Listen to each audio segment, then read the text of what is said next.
Hi everyone, Sandman here. This video is brought to you by a donation from Bob the Builder. And here's what he's got to say. Hi Sandman, when I normally tell people about my wife being a goth, they ask about tattoos and piercings, but not her finances. She brings baggage to the table because of hardship growing up. She was pretty happy growing up until her mother got sick.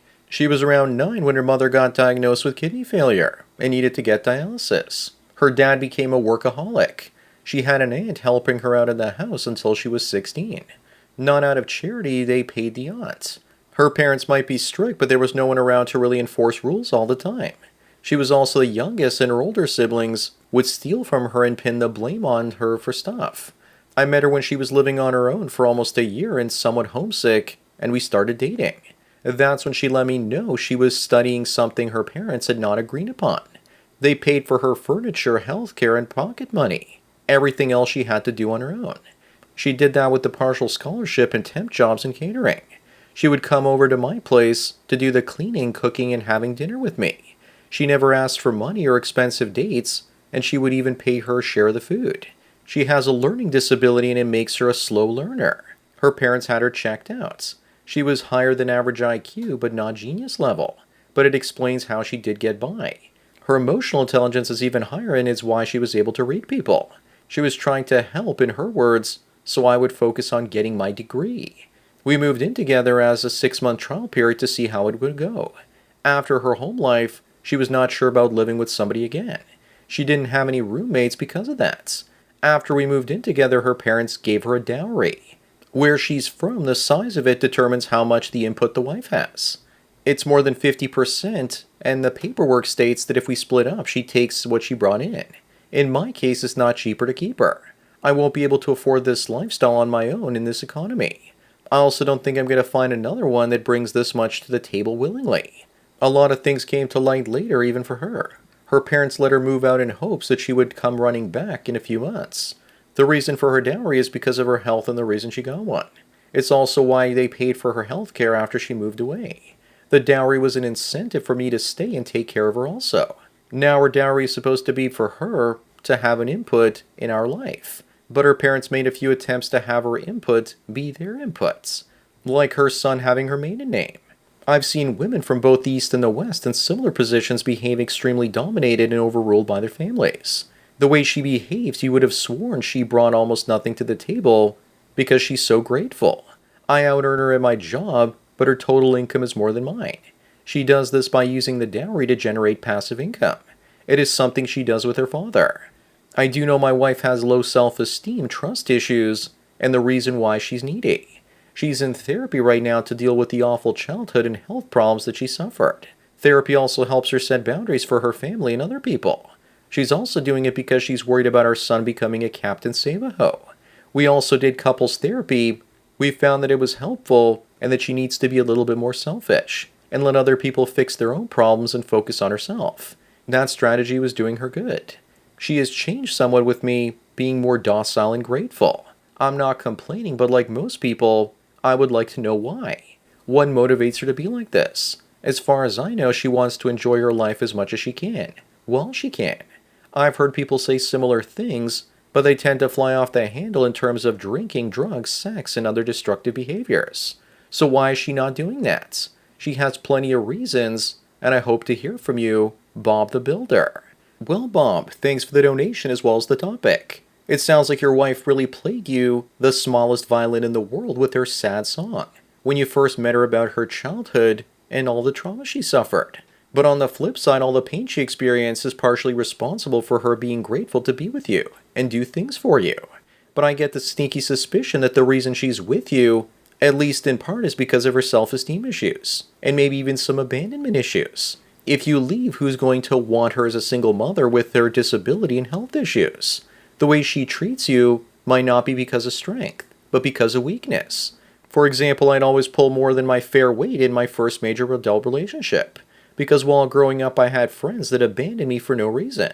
So I figured that when I got into relationships, if I provided more value than my partner, then they wouldn't leave me. Your wife being selfless and useful to you could also have to do with her fear and anxiety, which increases her strength.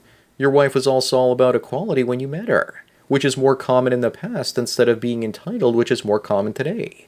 Also, your arguments surrounding IQ and EQ are absolutely ridiculous. Emotional intelligence is high with most women when compared to men. To be honest, there's nothing special with that. Congratulations, she's not autistic.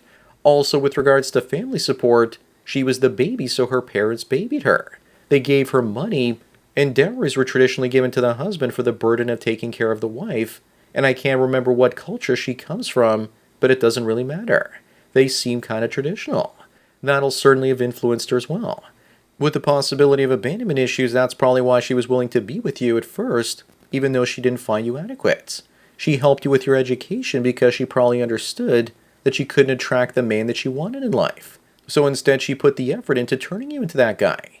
She sounds like she molded you into the man she wanted you to be by helping support you while you were getting your education. So that after you became successful, you might fall for that nonsense about how behind every strong man is a stronger woman encouraging him. I suspect that her health problems and awful childhood from bullying and lack of material abundance made her into a damaged, scared, and carefully calculating soul that she is today. That's where greatness comes from, suffering. A great example of that is women in the 1950s that grew up in the 1930s. People often say that that time in history, the 1950s, was the best in the West. But I think the only reason women were grateful in the whole in the 1950s golden age is because they went through collective trauma. I've mentioned before that the only people that want to reproduce in sufficient numbers to replenish the global population are the ones that deal with tragedy in their youth. Having an awful childhood like your wife did gave her enough character to be grateful for all the good things she got for going forward in her life. Today, finding women, or men for that matter, that have suffered enough to become proper human beings is kind of rare. Good times create both weak men and weak women. Bad times create strong people. Compared to the horror show she had to face in the past, dealing with you and any potential BS from you must be a picnic. Those women that were mothers in the 1950s dealt with growing up during the Great Depression, and then living through the shortages and rationing of the 1940s, which happened during the Second World War, and finally faced high rates of inflation in the late 40s and early 50s. Their lives were tough and they made great mothers and would enjoy the material wealth of the 1950s. But unfortunately now we've had it far too easy for far too long. Bob, if your wife went through the levels of pain that I went through where I wanted to die from pain back in 2018 and 19, then that could have changed her. I still think the jury is out if suffering and pain has the power to change male and female nature. She's also smart to worry about your son becoming a Captain Save-A-Ho, especially if your son gets spoiled growing up and doesn't have to face any hardships or challenges. I grew up being relentlessly bullied from the third grade all the way up until the middle of high school. When you suffer horribly through your formative years, life can only get better from there. I suspect that the reason she didn't divorce you is because her childhood was tough. So tough, in fact, that even if you're not the perfect man, it's better for her to stay with you. Because life is better for her today than it was during her youth. I've mentioned before Jensen Huang, the CEO of NVIDIA. He always told people that he wished them terrible life experiences because suffering is what it takes to be great.